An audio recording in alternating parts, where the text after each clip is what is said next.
Hey everybody, it's Jason Blaha here, and once again it's time for the Q&As. Let's go ahead and get this started. All right, first question. After not working out for 3 weeks due to an illness, respiratory infection not, and we don't use that word on this channel, I don't want videos unmonetized, I returned to the gym for a hard upper body workout. 3 days since that workout and still no DOMs. No DOMs after a 3-week layoff and a hard workout. Why? Well, who cares? No, I mean that seriously. Why do you care? It's not like DOMS is indicative of muscle growth. I only get DOMS if I do something extreme, something different, something new. All right, would you guys hear me talk about DOMS when I did a bunch of incline benching? After having done no incline work, did both barbell and dumbbell on the same day. I had a ton of DOMS. I don't get DOMS from normal workouts. When I take a deload week and I don't train and I come back for a week off, the only time I get DOMS is if I do more volume on something that I have previously been used to before the downtime. Okay? I don't get DOMS that often. I'm saying, why should you care about DOMS? We know that DOMS is not necessarily indicative of muscle growth. Now, is it pretty common after a 3-week layoff to come in and have some DOMs? Sure. It's pretty normal. However, you said you did a hard workout. You didn't say that you came in and did a bunch of volume. Well, if you just did a hard workout that was intense, but it wasn't anything novel, right? It wasn't something more than you were used to doing before the layoff, it may not cause DOMS, and it's not a problem, is it? Because if you came in and you trained hard, you're going to get a training response, especially after a 3-week layoff, because you know you lost muscle. If you came in and replicated a little less than you normally do, you're still going to grow off that because you started losing muscle that 3rd week. You're going to regain some muscle that you lost. You're going to make gains. So the question is, why does it matter? You didn't detrain as much as you thought you did. It's probably all that happened. You didn't detrain as much as you thought you did. So that's a good thing. Right? It's a good thing. But like I said, me personally, I tend to only get DOMs from large increases in training volume, particularly on a movement I don't normally do. That's about the only thing that causes it for me personally at this point in the game. And I still hit PRs and big lifts all the time. All right, next question.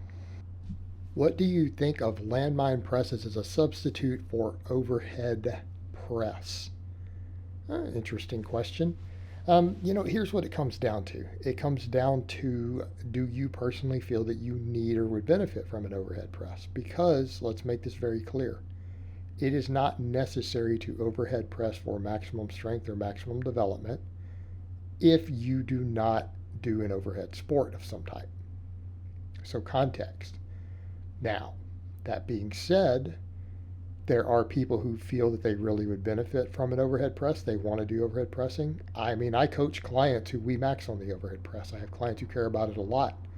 Clients who don't do any overhead pressing, and I have clients who literally train for maxes on it. Because that's what they want. That's what they need. So I would ask the question of, why do you need a substitute? Is it because you feel that you need an overhead press of some type for your shoulder development and strength?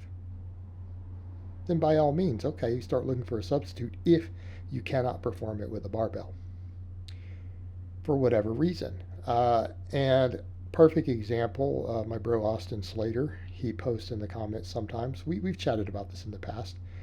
He actually had set some bench records in his classes years and years ago.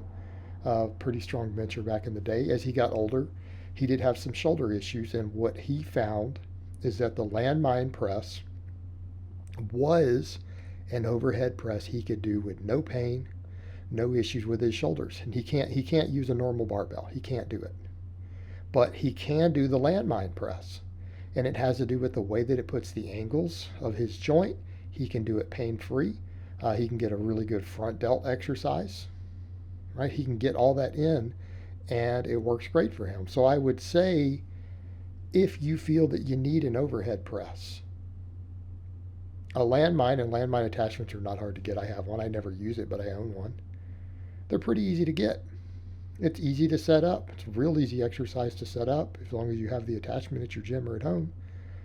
So by all means, it works. It works for the same concept of an overhead press for upper body muscular development. It is not going to give you all the benefits of doing the press with a barbell. So context. That being said, another thing I would consider is that if you need an overhead press, you feel you need one, and you need a substitute, if you can do the landmine press, you might be able to do dumbbells. And when I say dumbbells, I don't mean the bodybuilder weird style where they half rep with their elbows flared way out. I'm talking about where you turn the hands in a little bit. Because think about that pronation of the hand, that hand position. It's not too dissimilar from the landmine, right? Plus, you can do a little more weight possibly because you can get two dumbbells put up in a position. You can do it standing if you need to.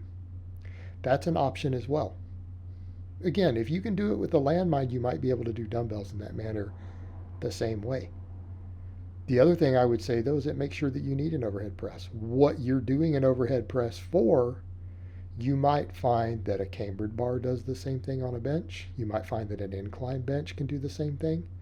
If you have some history of shoulder issue that makes doing the press hard, but you still want to bring up, say, weak front delts, maybe they're lagging behind some of your other pressing muscles and you want to do that, that's an option. Those are options you have available. Don't rule them out. All right, next question. I only have a squat rack / half rack barbell and plates at my home gym and no bench yet for the moment. What are some good variations for ME and D upper body if I can't have the rack bolted down to the floor yet and use the bands? Look, you don't have a bench. You don't have a lot of the stuff you need. Don't run conjugate, right? It's real simple. I like conjugate. I prescribe it to at least half my clients.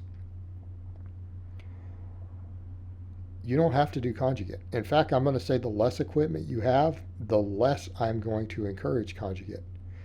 If you can't come up with things to do, why don't you just do something like 5-3-1 with a floor press? Yeah, do 5-3-1 with a floor press instead of a bench press. Since you don't have a bench, you can't bolt the rack down. Right? Your options are limited right now. You don't have to do conjugate. Because if you're going to do conjugate with limited equipment, you better start getting real creative. You better get real creative. You almost might even need to hire a coach. I've had to come up with some creative stuff for my clients in these situations who are doing conjugate during various lockdowns who've had home gyms with less than desirable equipment. I have to get pretty creative, and it's got to be very individual to that lifter. So if you're going to choose to do that, you're just going to have to start getting inventive. You have to come up with ways that you can do these things with different blocks and whatever it is that you can come up with to make this work. Okay. But hitting true maxes without a rack bolted down is also going to turn into a problem even on your squats. So again, maybe something like 5-3-1 where everything is a little more basic and you're not hitting true maxes might be a wiser choice. Just putting that out there. All right, guys, but that's really all I have to say on that today. I hope it's been informative, and I will talk to you guys next time in part 2.